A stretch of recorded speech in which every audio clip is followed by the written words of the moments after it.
January 29, 1943, 7:43 p.m. 50 miles north of Rennell Island, a Japanese torpedo rips into the port side of the heavy cruiser USS Chicago and detonates 500 pounds of high explosive against her hull. Steel plates blow inward.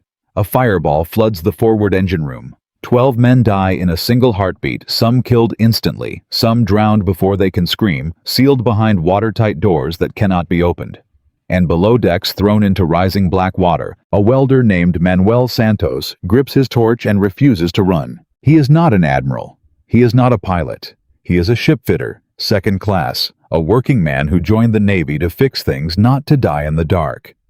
Yet over the next 36 hours, this ordinary tradesman and 1,000 men like him will fight to keep a dying ship alive against something everyone said was impossible. If you love the untold human stories behind history's greatest battles, don't forget to like, subscribe, and hit the bell so you never miss what comes next. Join us as we uncover more forgotten heroes, decisive moments, and the human cost hidden behind the headlines of war. By the time it ends, 62 Americans will be dead, one heavy cruiser will lie in 3,000 feet of water, and Japan will win its last great victory of the Pacific Air War. This is the Battle of Rennell Island. To understand why Manuel Santos ended up welding for his life in a flooding compartment, you have to understand Guadalcanal. By late January 1943, that single island in the Solomons had become a meat grinder. For 6 months, since the Marines landed on August 7, 1942, both sides had fed men, ships, and planes into it without mercy. Malaria killed as many as bullets. The jungle rotted boots off men's feet. At night, warships dueled at point-blank range in waters sailors nicknamed Iron Bottom Sound, because so many hulls already rested on the seabed below. By January, the numbers had turned against Japan. The naval battles of November had cost them 2 battleships and a dozen priceless transports. American fighters flying out of Henderson Field owned the daylight sky. The famous Tokyo Express, the fast destroyer runs that kept Japanese troops supplied, was being hunted down and slaughtered. On Guadalcanal itself, more than 10,000 Japanese soldiers were starving, ravaged by disease, chewing bark and leather to survive. So Imperial General Headquarters made a decision that stunned their own officers. They would not reinforce. They would evacuate. Pull every surviving soldier off the island and save them because veteran jungle fighters were too valuable to throw away. They codenamed it Operation Key. Fast destroyers would sprint down from the great base at Rabaul under cover of darkness, snatch the men off the northwest beaches, and race home before American planes could find them. 3 runs. February 1st, 4th, and 7th. 10,000 men spirited away right under the enemy's nose. But the plan had one fatal weakness. If American warships came north and caught those destroyers in the open, the entire evacuation would turn into a massacre. So the Japanese needed a shield, and that shield was air power. From Rabaul, 600 miles to the northwest, Vice Admiral Junichi Kusaka commanded roughly 100 aircraft, and among them flew the deadliest land-based torpedo planes on Earth. The Americans, though, did not know it was an evacuation. They still believed Japan was trying to reinforce Guadalcanal for one last push. So Admiral William Halsey, the Bulldog running the South Pacific, ordered his heavy units north to smash the Tokyo Express once and for all. He wanted a fight. He was about to get one he never imagined. Enter Task Force 18, 6 cruisers, 8 destroyers, commanded by Rear Admiral Robert Giffen, a hard, confident officer fresh from the Atlantic where he had escorted convoys and covered the North Africa landings. Giffen knew German U-boats. He knew Atlantic weather. But he had never faced a Japanese night torpedo attack, and everything he thought he knew was about to fail him. Somewhere in his formation steamed a battered veteran cruiser, and a welder who had no idea the decisions of admirals were about to drop the ocean on top of him. Manuel Santos was not the kind of man history usually remembers. He was a shipfitter, second class a welder, one of the anonymous tradesmen who kept a warship breathing. Before the war, he had worked with his hands in a world of sparks and steel, and when he enlisted, the Navy simply pointed him at the thing he already knew. Give him a torch, a stack of steel plate, and a leak, and he would seal it. That was his war. Not glory, not medals, just metal heat, and the stubborn refusal to let water win. His home was USS Chicago hull, number CA-29, a Northampton-class heavy cruiser commissioned back in 1931. 600 feet long. 9 8-inch guns. 1,200 men. She was not the newest ship in the fleet, not the most modern, but she was a survivor, and the men aboard her wore that like a badge. Chicago had been at Pearl Harbor on December 7, 1941, out at sea on patrol when the bombs fell on Battleship Row. She had screened the carriers at the Coral Sea in May of 1942. And in August, she had bled at the Battle of Rennell Island, one of the worst defeats in the history of the United States Navy, where 4 Allied cruisers went down in under an hour and more than 1,000 men died in the dark. Chicago took a torpedo that night, lost part of her bow, limped to Australia, got patched up, and came right back to the fight. For men like Santos, that history mattered. It meant their ship had looked death in the face and walked away. It bred a dangerous, comforting belief. Chicago always comes home. Her captain, Ralph Davis, was calm, professional, deeply respected.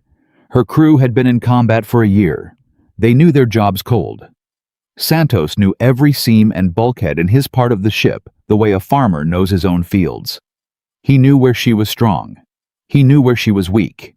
He knew better than any officer exactly how much punishment steel could take before it tore. What he did not know, what none of them knew, was that 600 miles away, at Raboul Mechanics, were bolting Type 91 aerial torpedoes to the bellies of a squadron of Mitsubishi G4M bombers. The Americans had a nickname for that plane. They called it the Betty. It was fast, it flew far, and it carried the same kind of torpedo that had gutted the battleships at Pearl Harbor, and the men who flew it were the best torpedo crews in the world. They trained for one thing above all others, the thing Western navies believed was practically suicidal, attacking at night at wave-top height, straight into a wall of anti-aircraft fire. On the afternoon of January 29th, Santos ate his meal, checked his gear, and went about the ordinary business of an ordinary sailor.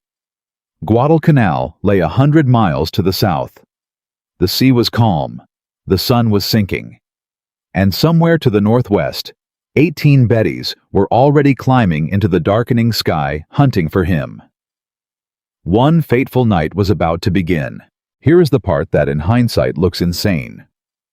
As the sun set on January 29th, the American fighters protecting Task Force 18 turned for home. The F-4F Wildcats orbiting overhead were land-based planes flying at the very edge of their range. They could not operate over the fleet at night. Not enough fuel.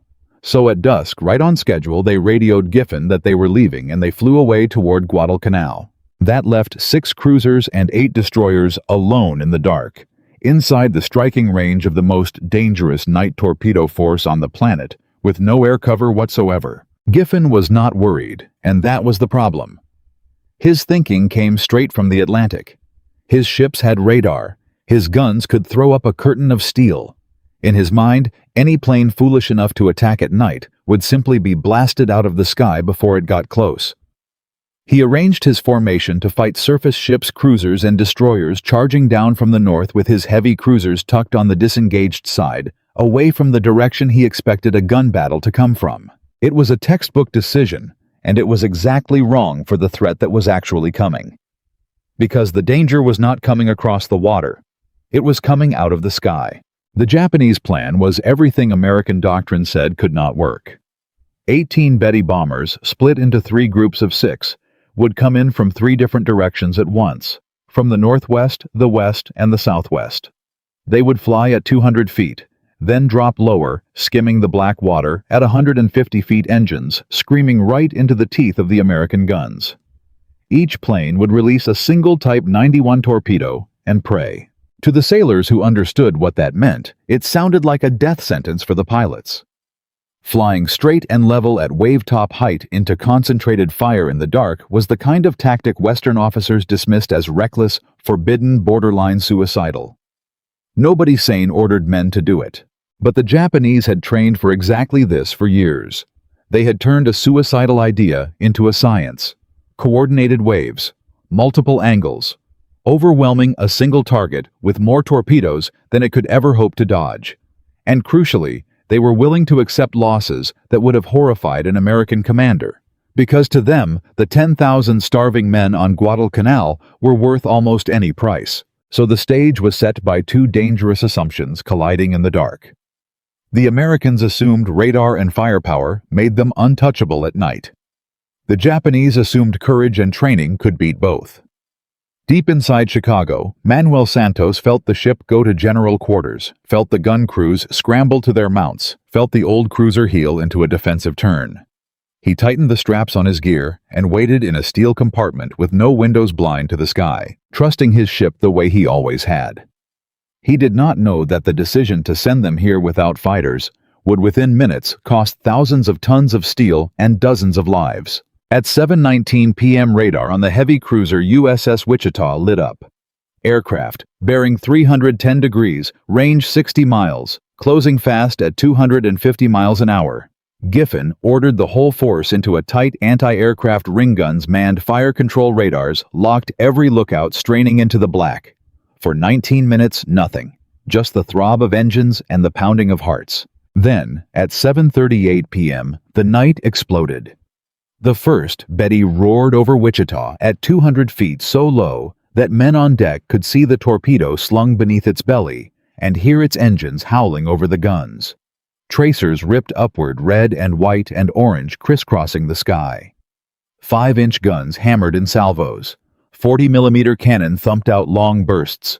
20mm guns chattered without pause, spilling shell casings across the decks, choking the air with cordite. And the bombers kept coming. They came in exactly as planned from 3 directions at once. One dropped its torpedo at Wichita from 1,000 yards, and the cruiser threw her rudder hard over as the deadly wake hissed past her side by less than 50 feet. A destroyer's gunners caught a Betty square in the port engine, and the whole plane cartwheeled into the sea in a ball of fire. The Americans were fighting hard, and they were scoring hits, knocking bombers out of the sky. But on the southwest side of the formation, the disengaged side Giffen thought was safe 6. Betty's bored straight in on USS Chicago. Her guns opened up. One bomber exploded in midair when a 5-inch shell detonated inside it. Another staggered trailing smoke and held its course anyway. Captain Davis, watching the dark shapes close, ordered hard rudder, swinging his bow toward the attackers to shrink the target. It was the right call.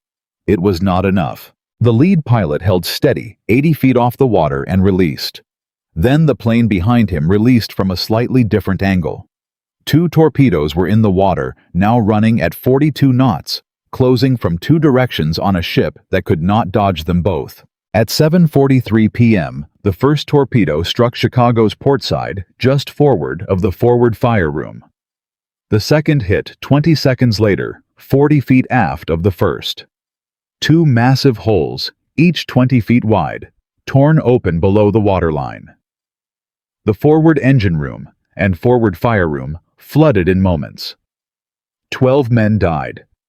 8 of them were trapped behind watertight doors that could not be opened without dooming the entire ship, pounding on the steel while the black water climbed past their chests and then their throats. Chicago lurched to port.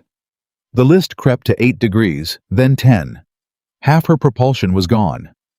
And deep inside her, Manuel Santos was slammed against a bulkhead as the lights died and cold seawater began pouring into the dark around his boots. This was the moment his whole life had trained him for. Not a battle he would win with a gun, but one he would fight with a welding torch, a stack of steel, and everything he had. And it was only just beginning. By 7:58 p.m., the surviving Bettys turned northwest and vanished toward Rabaul. 4, maybe 5 had been shot down, but they had done the impossible. They had crippled a heavy cruiser in a night torpedo attack. Chicago was still afloat, but barely. Down by the bow, listing hard, half her engines dead.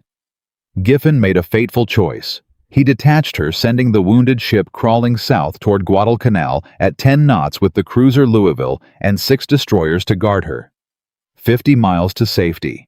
If she could survive the night, she might just live. Below decks, Santos and 1,000 exhausted men began the fight of their lives against 3,500 tons of invading sea welding, shoring and pumping through the darkness. But 600 miles away, Admiral Kusaka was already reading the reports. And at dawn, he would send 12 more torpedo bombers south to finish what the night had started. Chicago had survived one wave. But could a welder and his crew keep her alive long enough to reach home? In Part 2, the sun rises, the fighters return, and the second deadlier hunt begins. Previously, a welder named Manuel Santos and the crew of USS Chicago, a battered veteran cruiser 50 miles north of Rennell Island, took 2 Japanese torpedoes in a nighttime attack everyone believed was impossible. 12 men died in the flooded forward spaces. Half her engines went dead. Now she was crawling south toward Guadalcanal at 10 knots with the cruiser Louisville and 6 destroyers guarding her. 50 miles to safety, that was all. 50 miles and she would live. But here is the brutal arithmetic Santos was fighting. Chicago had roughly 1,500 tons of seawater trapped inside her. Her pumps could throw out 3,000 gallons a minute, and it was barely enough. One more hit and she would roll over and take them all with her. They had survived the night's first wave. They did not yet know that at Rabaul, an admiral was already planning the second. And this is where everything got worse. The real enemy now had no face. It was the ocean hunting for one weak weld, and it was time, because Chicago's speed kept falling as the water gained. 12 knots, then 10, then 8. Below the waterline, in spaces lit only by battle lanterns, men worked in conditions that would break most people. The temperature in the undamaged engine rooms passed 120 degrees. Men stripped to their underwear black with oil and sweat, passing timber and fuel cans hand to hand in water that sloshed to their waists. Manuel Santos welded sealing one fractured seam, moving to the next, working in near total darkness, with only the glare of his own arc for light. Every swell sprayed seawater across his gear. His arms shook. He did not stop. The man holding it all together was the chief engineer, Lieutenant Commander Edward Kellogg. He had been awake more than 30 hours, moving space to space, deciding which pump went where and which compartment to sacrifice to save the rest. His voice was a rasp. But he never stopped, and he made the men around him believe the impossible was merely difficult. 16 major pumps ran without pause, plus portable pumps from the destroyers. 3,000 gallons a minute out into the sea. And still the water crept in through 100 leaks they could not reach. The flooded forward engine room where 8 men had died was sealed tight. Opening it would flood the next compartment and doom the ship. So 1,500 tons sat there as dead weight, and they simply had to carry it. On the bridge, Captain Ralph Davis had not left his chair since the torpedoes hit. Reports climbed to him hour after hour. Forward engine room flooded. List 8 degrees holding. Speed 10 knots holding. The numbers were not getting better, but they were not getting worse, and in that hell holding steady was a kind of victory. His executive officer, Commander Warren Huff, kept pushing him to rest. "Sir, let me take the con. Just a few hours. You've been up 36 hours. "No," Davis said, not looking from the black water ahead. "This is my ship. I'll rest when we're anchored off Lunga Point. Not before." Huff did not argue. He went below and did what Davis could not, moving through the ship station by station. Where the captain gave calm authority, Huff gave energy. He joked, he praised. He told exhausted men they were saving the ship, and they believed him because he clearly believed it himself. At one flooded station he found a boy, a seaman maybe 19, sitting on a deck plate and crying too spent to stand. Huff sat down beside him. "What's your name, sailor?" "Henderson, sir." "Henderson, listen. This ship is going to make it, and you know why. Because men like you are keeping her afloat. You're doing more right now than most people do in their whole lives. Take 5 minutes, then get back to your pump." Henderson wiped his face, stood, and went back to work. That is how ships survive. One sailor at a time, finding a reason to keep going. And just before dawn, an unexpected ally came roaring over the horizon. At 6 a.m. on January 30th, the sun broke the horizon, and men who had worked all night in the dark saw the sea clearly for the first time in 10 hours. The sight was sobering. Chicago's bow was visibly down, but she was afloat. She was moving. She was alive. Guadalcanal lay 35 miles to the south. 3 hours, maybe 4 at this crawl. And at first light, fighter cover would come. At 6:43 a.m. 8F, 4F Wildcats from Marine Squadron 5, MF-12. One arrived overhead and settled into a protective circle. Their radios crackled to the ship. "We've got you covered. Nothing's getting through." On deck, exhausted sailors looked up and waved, and a few Marines waved back. It was a small thing, but it meant everything. It meant they were no longer alone. The plan now was simple, and it was good. Keep her afloat a few more hours. Reach the anchorage off Lunga Point. If the flooding worsened, they would run her aground in shallow water, where she could not sink, then tow her to a real repair yard. Chicago had survived Savo Island. She would survive this too. Everyone believed it now. The escort tightened around her. Louisville steamed close alongside boats ready and cargo nets rigged, prepared to snatch survivors off in seconds if Chicago began to go. The 6 destroyers swept a wide circle sonar pinging for submarines' radar scanning the sky. With fighters overhead, the destroyers stood down from full readiness. Gun crews rotated for the first time in 12 hours. Men who had been at their stations all night stumbled below and were asleep before they could take off their shoes. The cooks began the first hot meal since the previous afternoon. Manuel Santos kept welding. The water in his section had stopped rising. Not falling, but not rising. And after a night like that, a stalemate felt like winning. For the first time, he let himself think about home. On the bridge, Davis allowed himself one small breath of hope. The fighters were up. Land was close. Just a few more hours. But 400 miles to the northwest, 12 Betty bombers were already 2 hours into their flight south, and each one carried a single torpedo. At 2 p.m., a Japanese scout plane found Chicago and radioed her position. Her course, her crawling 8 knots. Target confirmed.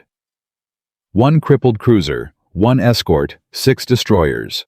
Vulnerable. Slow. The bombers adjusted heading. Time to target 2 hours.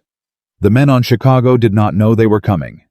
If they failed to stop these 12 planes, none of them would ever see home. At 4:08 p.m. radar on USS. Louisville lit up. Aircraft bearing 320 degrees, range 45 miles, multiple contacts closing at 230 miles an hour. The radio came alive. Radar contact. Multiple bandits inbound. On Chicago's bridge, Davis's fragile hope died in an instant. His ship could barely make 5 knots now. The pumps were losing. The bow was lower, the list worse. Chicago could not run. She could not maneuver. All she could do was stand there and take it. The 8 Wildcats climbed hard to meet them. At 4:15, they hit the Japanese formation at 8,000 feet. The lead Marine put a long burst into a Betty's port engine, and it exploded and fell burning into the sea.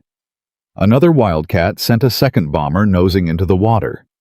2 down, 10 still coming. The Betty split and dove for the deck, racing for the anti-aircraft fire, already rising from the ships below. The fighters chased them shooting, but could not get them all.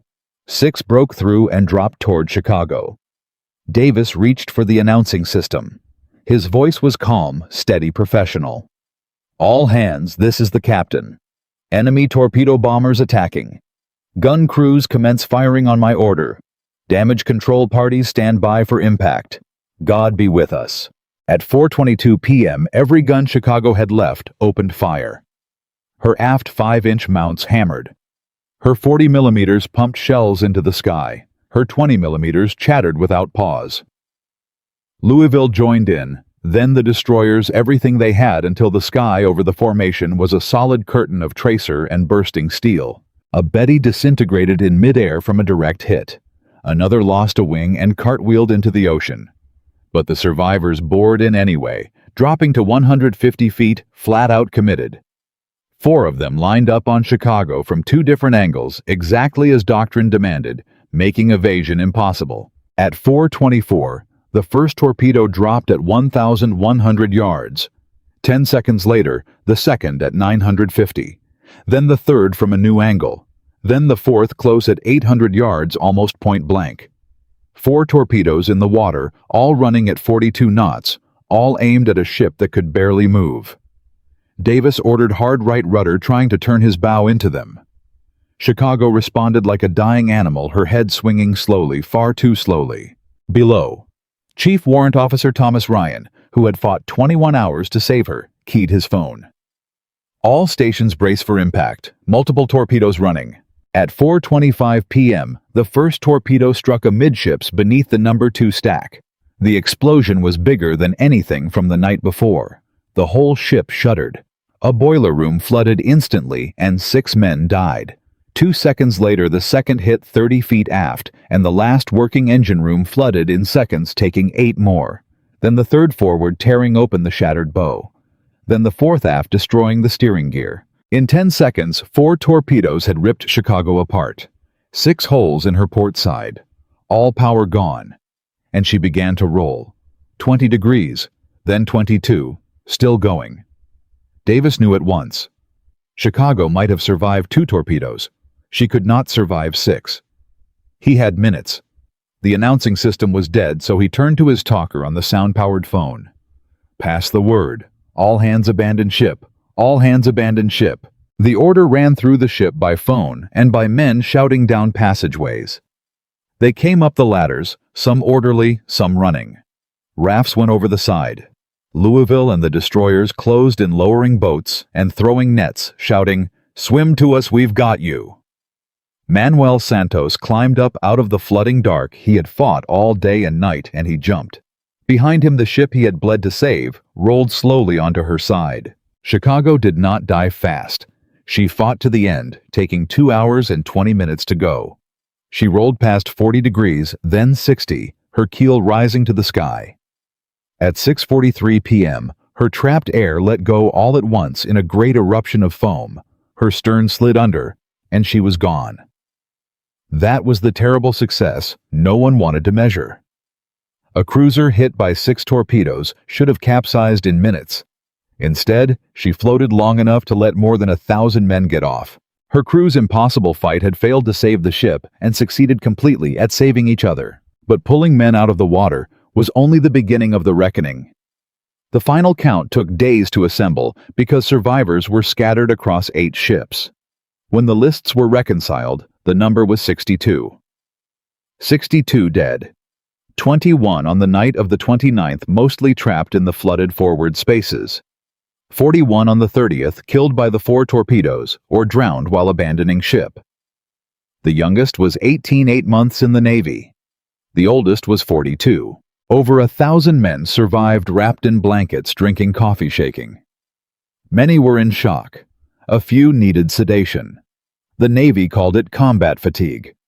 In 1943, there was no treatment. The men got a few days' rest and went to new ships.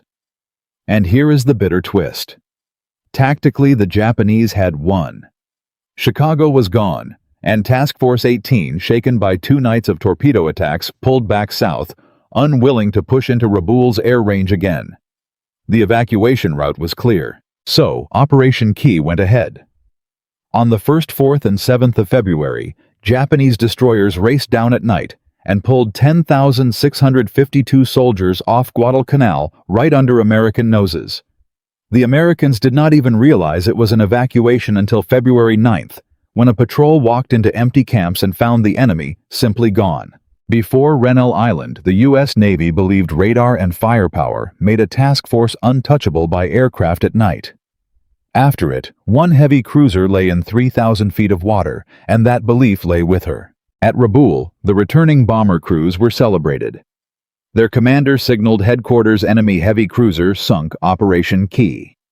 Proceeding, no interference expected. But look at the cost. To sink 1 cruiser, Japan had thrown 30 bombers into 2 nights and lost roughly 16 with about 160 trained aircrew. 1 cruiser for 16 bombers. On paper, a fair trade. It was not. America could build cruisers faster than Japan could replace veteran torpedo crews. Japan had traded something irreplaceable for something the enemy could rebuild in months. Chicago's death bought a clean evacuation and a headline and changed the war by exactly nothing, which raised a question that would haunt the Navy for the rest of the year. If a night torpedo attack could kill a heavy cruiser this easily, how many more ships would burn before someone fixed it?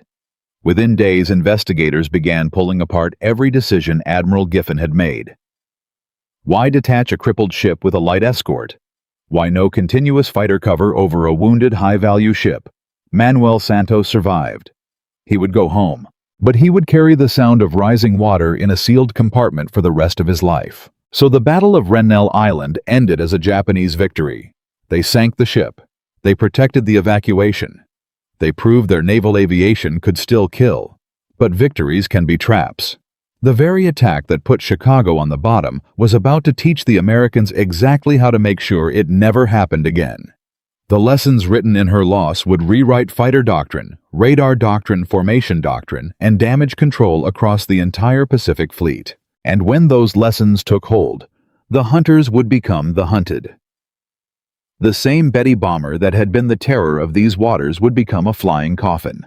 In Part 3, we follow what happened when the U.S. Navy finally took Japanese torpedo bombers seriously. The furious investigation, the new tactics forged in anger, and the first battles where American guns and fighters began tearing the Betty squadrons out of the sky. Chicago was the last cruiser they would ever sink like this. The real reckoning was only beginning. Previously, USS Chicago went down 50 miles from safety, sunk by Japanese Betty torpedo bombers in the last great victory those planes would ever win. 62 men died. A welder named Manuel Santos survived to carry the memory. And the U.S. Navy, humiliated, went looking for answers. At Rabaul, the Japanese thought they had proven something. Their land-based torpedo bombers could still kill American capital ships. So they doubled down. In the spring of 1943, Japan launched its biggest air offensive of the entire Solomons campaign, aimed at driving the Americans back into the sea. It was the worst decision they could have made, because the Americans had spent Chicago's death learning. New fighters, new radar. A secret weapon so classified that using it was almost forbidden. And a plan to hunt the one man who had built the Japanese Navy. This is no longer a story about surviving. This is the reckoning. In April 1943, Admiral Isoroku Yamamoto, the architect of Pearl Harbor and the most respected commander in the Japanese Navy, made a fateful choice. American pressure in the Solomons was growing. Guadalcanal was lost. New Guinea was bleeding. Yamamoto decided to smash Allied air and naval power in one massive blow, and he stripped his precious aircraft carriers of their planes to do it. They called it Operation I-Go. Between April 7th and April 16th, Japan threw more than 350 aircraft into a series of mass raids against Allied shipping and airfields at Guadalcanal, Tulagi, and New Guinea. Wave after wave of bombers and Zeros, the largest Japanese air effort since Pearl Harbor. The pilots came home with spectacular reports. 1 cruiser sunk. 2 destroyers sunk. 25 transports destroyed. 150 Allied planes shot down. Yamamoto was told he had crippled the American advance. It was almost entirely false. The real Allied losses were 1 destroyer, 1 tanker, 1 corvette, and a couple of transports, a fraction of what the pilots claimed.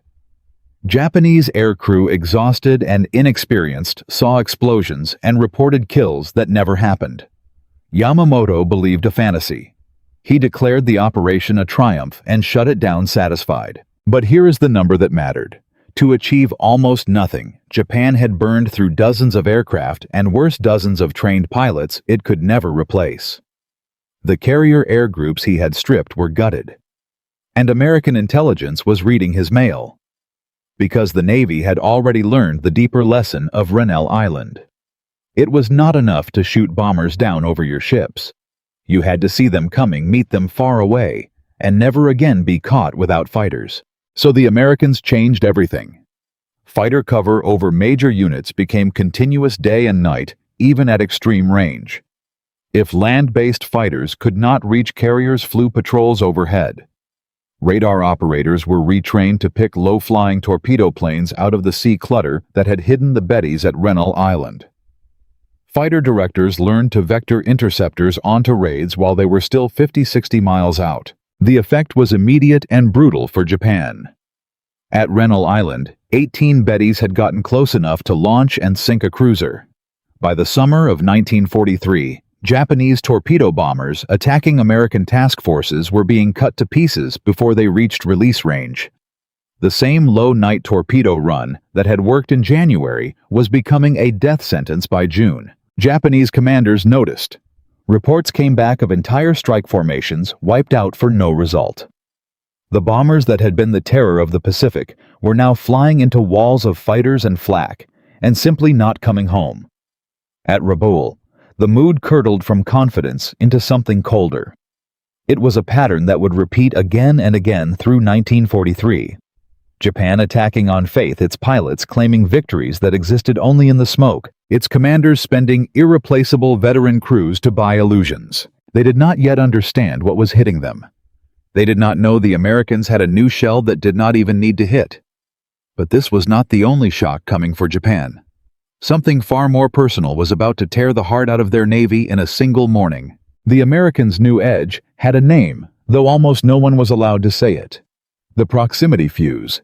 A tiny radio transmitter built into an anti-aircraft shell, tough enough to survive being fired from a gun that sensed an aircraft nearby and detonated the shell automatically. No more hoping a shell burst at the right instant. Now it burst when it got close. Overnight, it multiplied the killing power of every 5-inch gun in the fleet.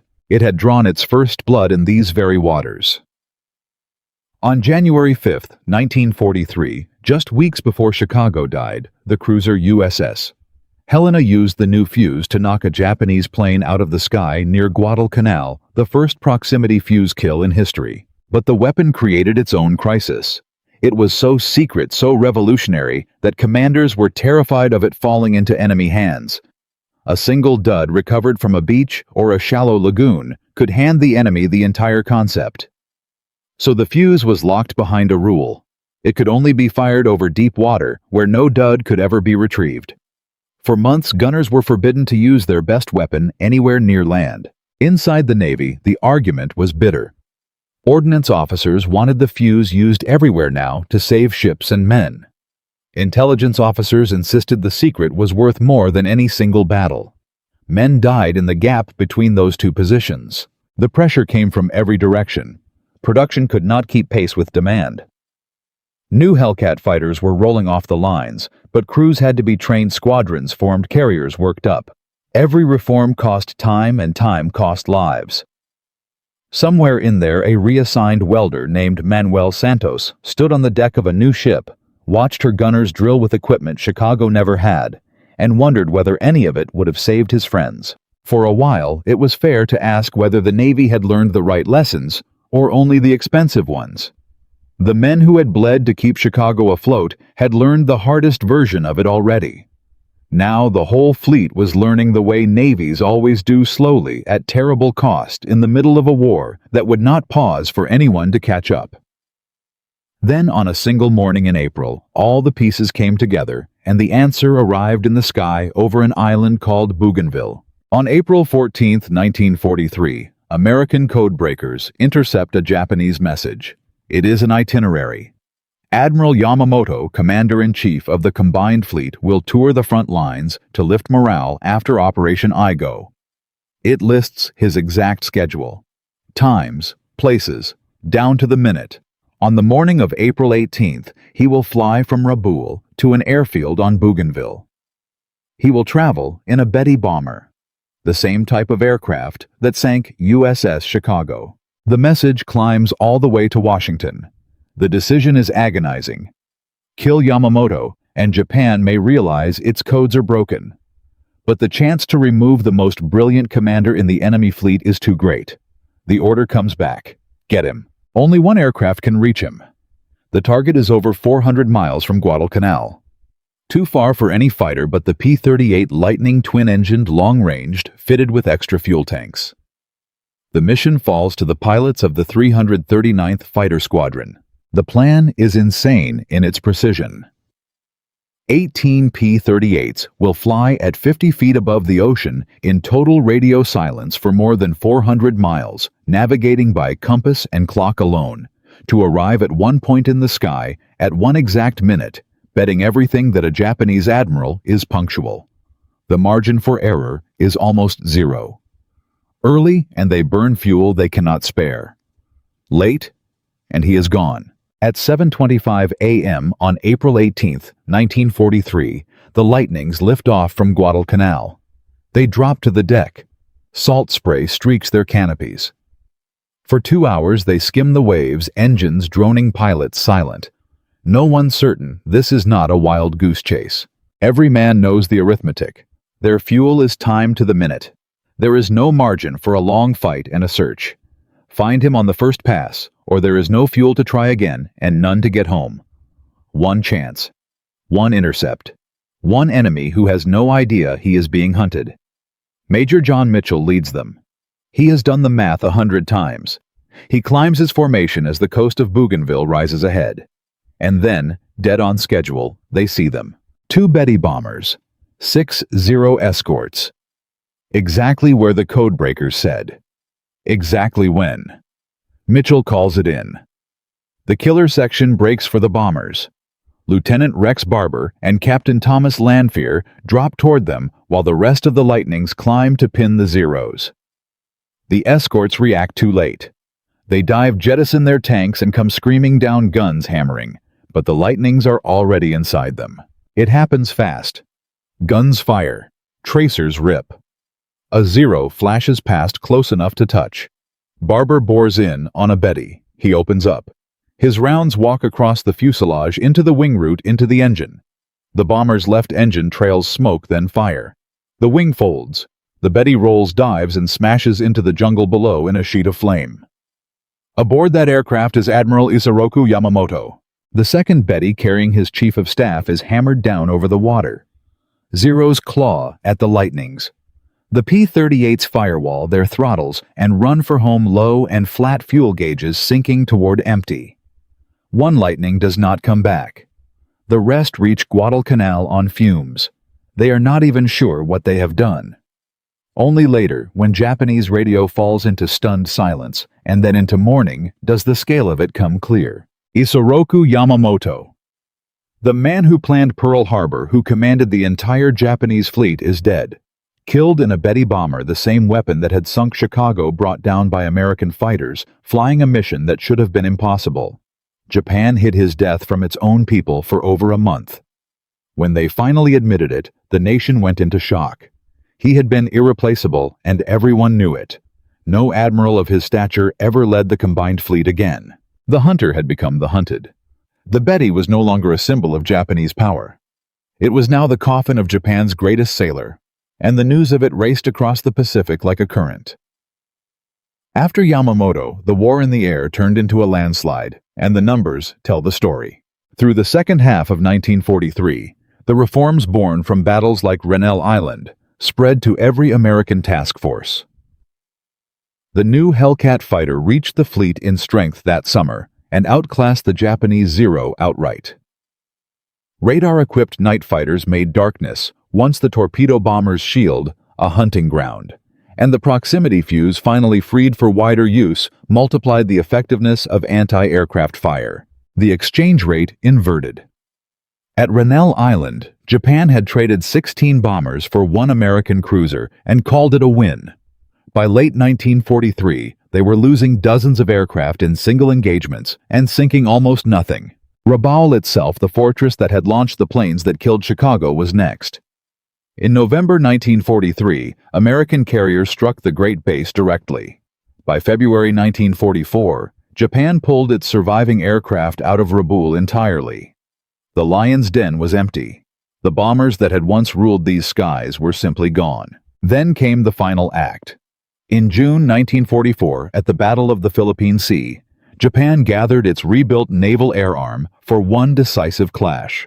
American pilots flying Hellcats, guided by radar, backed by ships bristling with proximity fuses, met them over the Marianas. It was not a battle. It was a slaughter. On June 19th alone, Japanese naval aviation lost roughly 300 aircraft. Over 2 days, close to 600 planes and their crews were destroyed. American losses were a tiny fraction of that. The men on the carriers gave it a grim nickname that stuck: the Great Marianas Turkey Shoot. In a single campaign, the naval air power Japan had spent a decade building was wrecked and never rebuilt. The same force that had sunk Chicago in the dark off Rennell Island was 18 months later being shot out of the sky faster than it could take off. The Betty itself became a byword for death. Its unarmored fuel tanks caught fire so easily that American pilots called it the one-shot lighter, and the Hellcat squadrons that hunted it ran up kill ratios of better than 10-1. In January 1943, that bomber had owned the night. Now its crews called their missions one-way tickets. Before Rennell Island, one crippled cruiser had crawled toward safety with no fighters overhead, alone. After the lessons of that loss took hold, no American task force was ever again caught defenseless against air attack. Ships that would have burned in 1943 sailed through raids untouched in 1944. Thousands of sailors who might have died like Chicago's crew lived instead. Commanders who had once feared the dusk torpedo run now almost welcomed the sight. That was the payoff. Not one weapon, not one hero.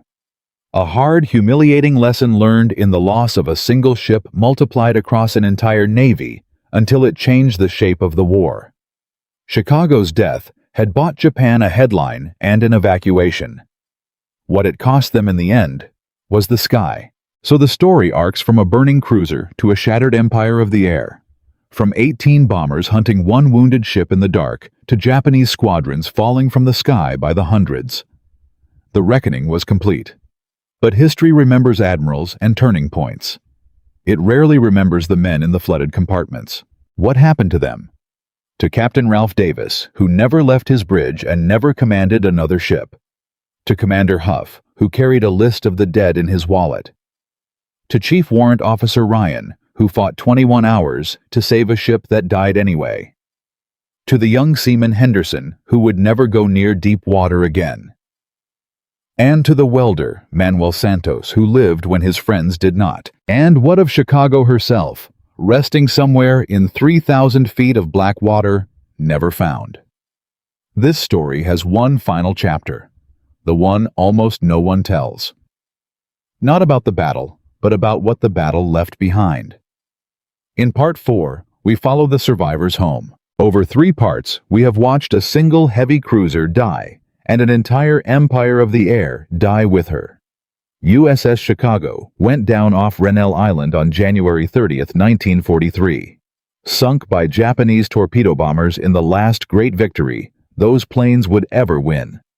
And in the 18 months that followed, the lessons of her loss helped tear Japanese naval aviation out of the sky until the same Betty bombers that killed her were falling by the hundreds. That is the strategy.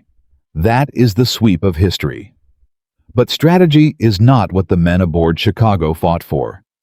They did not die for doctrine. They died for the ship and for each other. So now we come to the last chapter, the one the history books skip.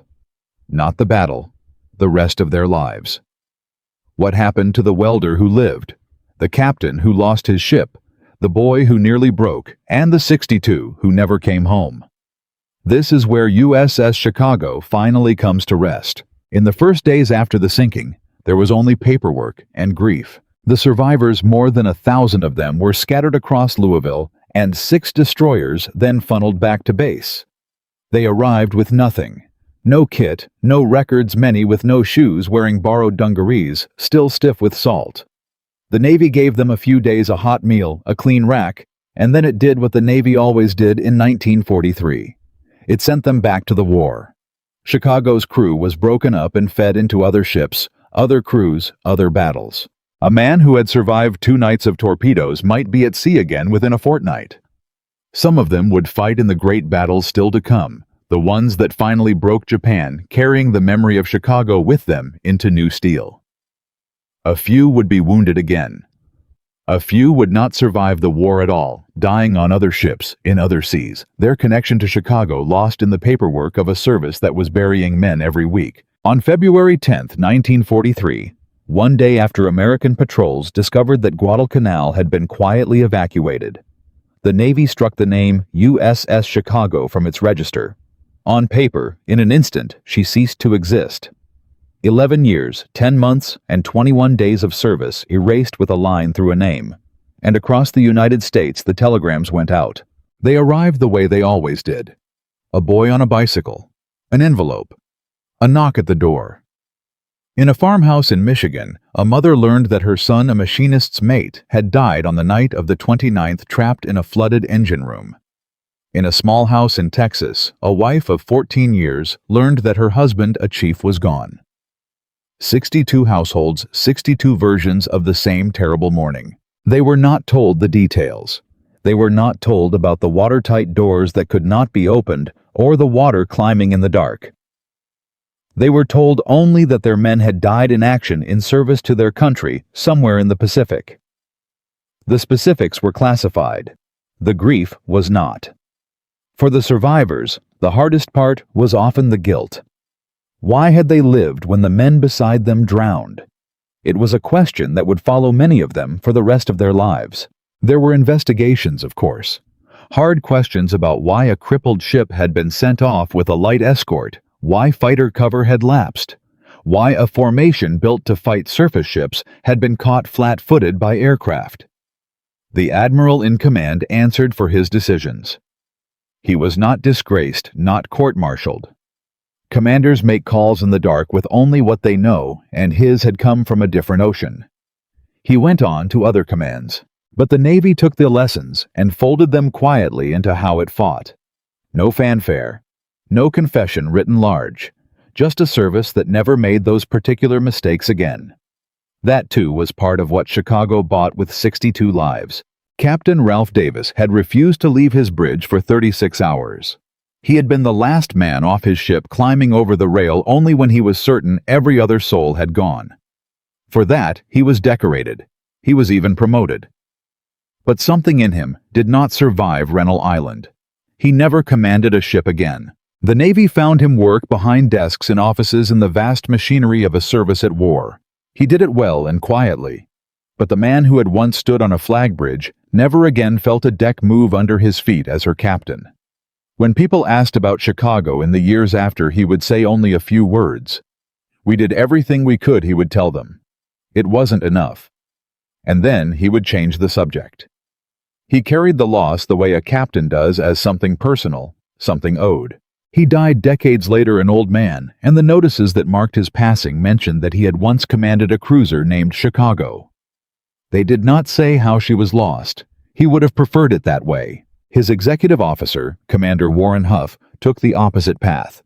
Where Davis went silent, Huff refused to forget. He stayed in the Navy. He earned his own command, a destroyer, and he brought her through the rest of the war. He made captain before he retired, but every year for the rest of his life, he went to the reunions. He sought out the men he had walked past in the flooded passageways, the frightened boys he had steadied with a hand on the shoulder. And he kept something in his wallet until the day he died, a small piece of paper folded and refolded so many times the creases had gone soft as cloth. On it in pencil that faded a little more each year were the names of the men he knew had not gotten off. He never stopped carrying them. He said more than once that a good officer never puts that list down. Then there was the damage control officer, the man who had fought for 21 hours to keep Chicago afloat, who had stayed at his station until the water reached his chest. For his work that night, he received a decoration for valor. But he did something more useful than wear a medal. He took what he had learned in the worst hours of his life, and he taught it. He spent the rest of his career training damage control teams, drilling young sailors in the grim, unglamorous art of keeping a wounded ship alive. He helped write the manuals.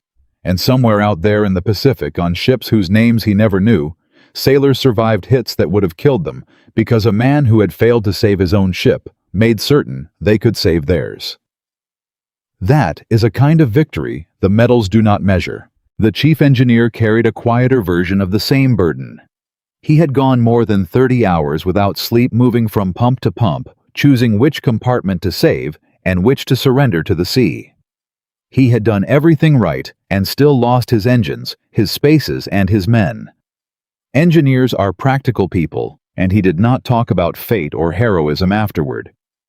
He talked about pumps and bulkheads, about what more horsepower and better subdivision might have done. In the ships he served on later, and the young engineers he trained, that hard practicality became its own memorial, measured not in speeches, but in floods that were stopped and crews that came home. And the boy, the 19-year-old seaman who had sat on a deck plate in the flooding dark and wept, who had been steadied by an executive officer's quiet words, who had jumped into a rougher sea than he expected, and been hauled aboard a destroyer half drowned. He went home when the war ended. He got married. He had children. He built an ordinary, decent American life. But he never spoke of Chicago. Not to his wife, not to his children, not to anyone. He never went to a reunion. He tried the way that whole generation tried to simply lock it away and move on. He could not go near deep water again. He would not swim. For the rest of his long life he took showers, never baths, because the feeling of water rising around him was more than he could bear. Only when he was an old man decades later did he finally write it down, a long letter to the Navy, describing what he remembered. The rising water. The men he worked beside. The voice that told him he was doing more than most men do in a lifetime. He wanted someone to know. Then he sealed the envelope, and he carried the rest in silence to the end, and the welder Manuel Santos, who had sealed one leak and moved to the next, through a night that should have killed him, who had climbed out of the flooding dark and jumped clear as his ship rolled over. He lived. He went back to the sea and other ships, and then he went home to the ordinary world of steel and sparks he had come from. He did his work. He raised his family. And on some nights the sound of water finding its way through 100 small cracks came back to him, and he lay awake, and he remembered the men who had stayed below. The name did not stay struck from the register for long. In 1944, while the war still raged, a brand new heavy cruiser slid down the ways, larger and more modern than the old ship, and the Navy gave her the name Chicago. Hull number C, A136. She was everything the first Chicago had not lived to become. Fast, powerful, bristling with the very anti-aircraft weapons and radar that had come too late for CA-29. She served long past the war her namesake died in. In the great post-war rebuilding of the fleet, she was converted into a guided missile cruiser, her old gun turrets giving way to the rockets of a new age. She sailed for decades into a world her predecessor's crew could scarcely have imagined, and she was not retired until 1980, nearly 40 years after the first Chicago went down off Rennell Island. For the survivors, the second Chicago was a strange comfort. A ship is more than steel. It is a name, a history, a lineage. And as long as a Chicago sailed, some part of the old cruiser sailed with her, carried forward into peacetime, into a navy transformed by the very losses she had suffered. But the name on a new hull is not the same as a grave. The men who died on the night of the 29th and the afternoon of the 30th did not sail on into the future. They stayed where they fell, and where they fell, no one has ever gone to find them. USS Chicago lies somewhere in the Solomon Sea, north of Rennell Island, in roughly 3,000 feet of water. She has never been found. For a ship of her size and fame, that is a rare and haunting thing. The seafloor of the Solomons is a graveyard of warships, American and Japanese alike, and in the decades since, explorers with sonar and submersibles have located many of them, read their names off rusting hulls, laid their stories to rest. But not Chicago. The search area is vast, the water is deep, and she went down while underway, still moving, so that no one is entirely certain where on that dark plain she finally came to rest. Somewhere down there she sits in the cold and the dark and the crushing pressure, and with her in the sealed compartments that flooded in the first attack are the men who never got out. The 8 in the forward engine room, who died behind doors that could not be opened. Others whose bodies were never recovered, who went down with the ship they had fought so hard to save. They are still aboard. 62 men, or what remains of them, in a steel hull 3,000 feet beneath the surface of a sea most of them had never heard of before the war sent them there. Chicago is not just a wreck. She is a tomb. And like the men inside her, she has been left so far undisturbed and unfound, unquiet, only in memory. Every so often, someone proposes going to look for her. The technology exists now that did not exist then. Robots that can crawl the abyssal plain. Sonar that can map a hull in the dark. Perhaps one day she will be found, her name still legible on a rusted plate, and the descendants who wonder where their fathers and grandfathers went will finally have a place to point to on a map. Or perhaps she will stay lost, and that will be its own kind of peace. Some graves are not meant to be opened. Here is the cruelest part of the story. Almost no one remembers it. Ask an American to name the great battles of the Pacific, and they will say Pearl Harbor Midway, Guadalcanal, Leyte, Gulf, Iwo Jima. Ask them to name a lost ship, and they will say Arizona, or Yorktown, or Indianapolis. Almost no one will say Chicago. Almost no one has ever heard of Rennell Island. It was a defeat in the middle of a campaign that ended in victory. A footnote swallowed by the larger triumph of Guadalcanal and history, which loves a winner, let it slip quietly into the dark with the ship. But 62 men died there. They were mostly young, most in their 20s, the oldest just 42, the youngest a boy of 18 who had been in the Navy barely 8 months. They woke on an ordinary morning, went to their battle stations, did their duty, and never came home. Whether the world remembers the name Rennell Island or not, that was real, and it mattered. Over the years, the survivors kept the memory alive themselves in reunions that grew smaller each year as old men followed their shipmates into the dark. There are memorial plaques that carry the 62 names. There are quiet ceremonies, a chaplain reading the roll, a bugler sounding taps, a wreath set gently on the water. Fewer and fewer people attend. But the names are still read aloud, and as long as they are, the men are not entirely gone. There is something almost unbearable about how these things fade. The men who were there are nearly all gone now. The wives who opened the telegrams are gone.